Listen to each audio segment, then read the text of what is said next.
package of recommendations that we've come up with are a really positive contribution to try and drive things forward for vulnerable young people. It's really clear. It was clear to me in my role as children's champion, and this exercise has really magnified it for me. That we've done a very poor job on the island over the years in looking after some of the most vulnerable in society, and particularly young people leaving care, and particular vulnerable groups such as those with autism. And we heard the voice directly from the people that are living with this, and I think we've my committee with Mr. Callister and Mrs. Sharp. I think we've really come up with a package of recommendations that we hope will be taken on board and can change the landscape for those groups of young people going forward. How important was the evidence in helping you identify these recommendations? Very, very much so. I mean, the whole process of a select committee is about putting yourself out there and listening to people, and then distilling the evidence to find out the root causes, and identifying what should be done to try and change the situation. So, we've put a call for evidence out, and we heard directly from third sector organisations. We heard directly from some of the young people that are directly affected, some of the parents that have struggled with managing young people with autism, and then of course we heard from the government departments, particularly Health and Social Care and DOI. So it's all about gathering the evidence and then working out what is it telling you, and what should be done about it. Now, this month the report will be presented at Tynwald and laid before Tynwald, but it's not going to be subject to any action. What is the next step? So the protocol is that reports such as this are laid before Tynwald, so that's happening in June, and it's been published with the order paper, and then it'll be debated 2 sittings further on, so that will be October in this case.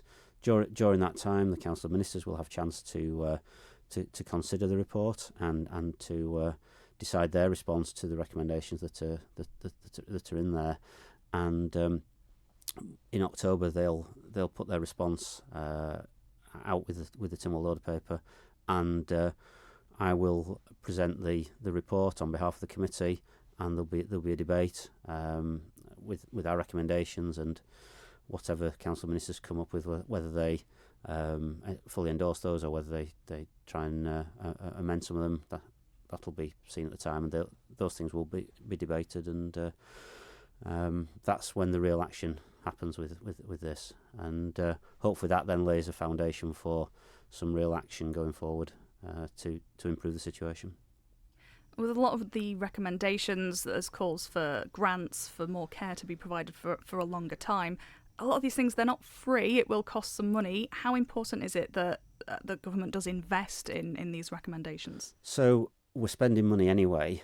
What we're talking about is doing things differently. You've picked up on grants. That's a very, very small part of the overall package. That's just about ensuring that care leavers have some money when they transition from care to actually give them a chance really to establish themselves. That's the cost around that is very modest. I mean, that'll be less than £50,000 a year. So the big thing with this is a whole change in approach, and it's government more explicitly acknowledging its role as corporate parent to these young people.